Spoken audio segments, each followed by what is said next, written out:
आप लोगों को मैं बता दूं कि बीजेपी अभी सत्ता में है पिछले 9 सालों से, और अभी इसको सत्ता से हटाने के लिए तमाम राजनीतिक पार्टियां, विपक्षी दल एकजुट हो गए हैं, और एकजुट होने के बाद जो यूपीए था उसको इंडिया का नाम दे दिया है।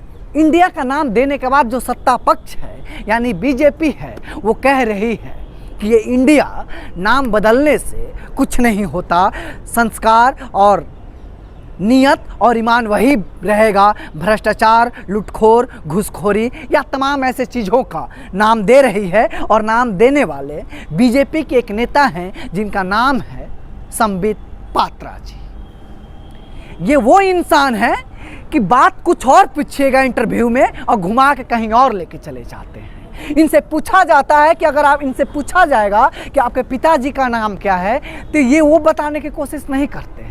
ये बताने की कोशिश करते हैं कि मेरा जात क्या है, मेरा धर्म क्या है और मैं किस जाति विशेष से आता हूँ। सीधा सीधा ये नहीं बताएंगे कि इनके पिताजी का नाम क्या है।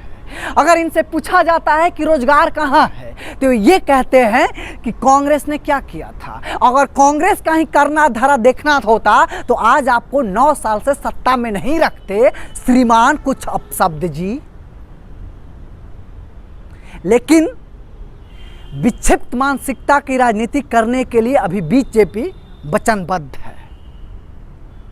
बीजेपी से जब मणिपुर पे सवाल किया जाता है तो कहती है कि मध्य प्रदेश को देखिए, माफ़ कीजिएगा, राजस्थान को देखिए, बिहार को देखिए। मैं पूछना चाहता हूं ऐसे महान बुद्धिजीवियों से कि अगर मेरा बेटा चोर है तो मैं पड़ोसी के बेटे को देखूं कि उसका बेटा कितना बड़ा चोरी किया था। क्या ये ऐसे देखने से मेरा बेटा ईमानदार और उसके ज़िंदगी में बदलाव आ सकता है? अगर आ सकता है तो मुझे बताइएगा, अगर नहीं आ सकता है तो अपने मुंह पे ही खुद से ही तमाचा मार लीजिएगा। क्योंकि ये जो आप लोगों की भेड़ियागिरी है, जो आम जनता को खाल नोचने की राजनीति है, उसको अभी आम जनता जान गई है, पहचान गई है। और मैं आम जनता से गुहार कर रहा हूं कि जो 2024 का लोकसभा का चुनाव है, इसमें एक बार फिर से आम जनता का और आम जनता के बच्चों का सपना नहीं जलना चाहिए। इस बार राजनीतिक भेड़ियाओं की राजनीतिक कैरियर की चिता जलनी चाहिए।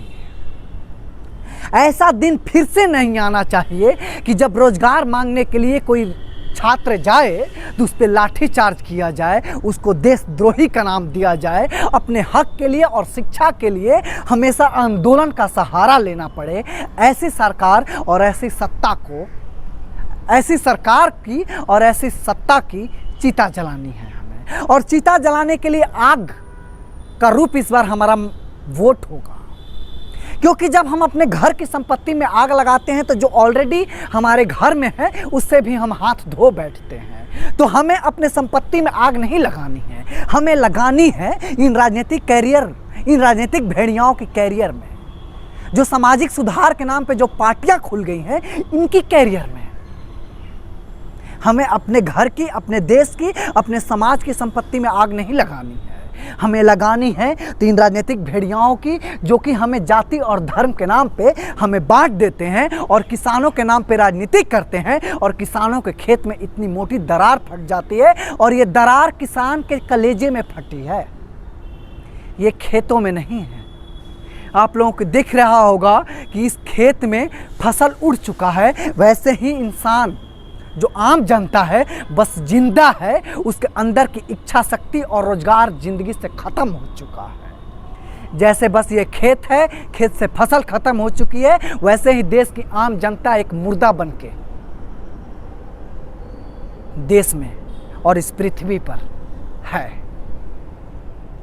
इससे हमें लड़ना होगा, चाहे वो आरजेडी हो, चाहे नीतीश जी हो, चाहे बीजेपी हो, चाहे कांग्रेस हो, कोई भी हो।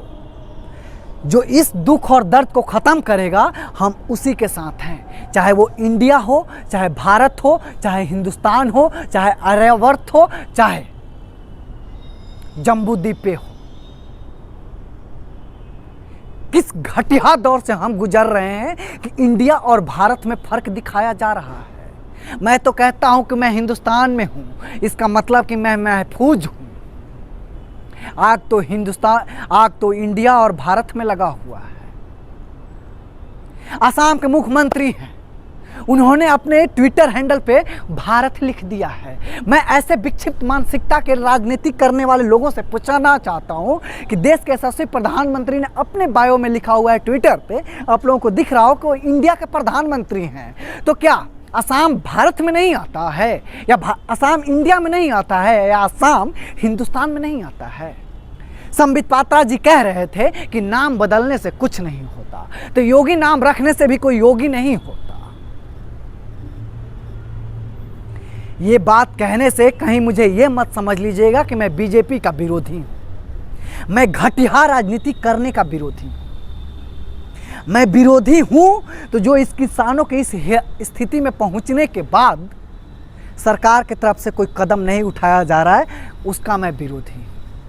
मैं बीजेपी का भी समर्थन करता हूं, आरजेडी का भी करता हूं, कांग्रेस का भी समर्थन करता हूं, उन तमाम सरकारी चीज़ों का समर्थन करता हूं और इज्जत भी करता हूं, और उन तमाम राजनेताओं की भी इज्जत करता हूं जो इन तमाम बेरोजगारों के लिए आवाज़ उठाते हैं। बीजेपी में भी बहुत अच्छे नेता हैं, कांग्रेस में भी अच्छे नेता हैं, आरजेडी में भी हैं, जदयू में भी हैं, और चोर, लुटेरा और भ्रष्टाचारी भी हर एक पार्टी में है। इससे कोई मुकर नहीं सकता। अगर ऐसा है तो एक बार मेरे सामने उसका नाम ला के दिखा दीजिए कि इस पार्टी में कोई भी भ्रष्टाचारी नहीं, यहाँ पे सब दूध के धूले हैं। अगर जिस दिन ही ऐसा दिखा दीजिएगा आप लोग, उसी दिन मैं ये अतुल्य लोकतंत्र बंद कर दूंगा। प्रणाम।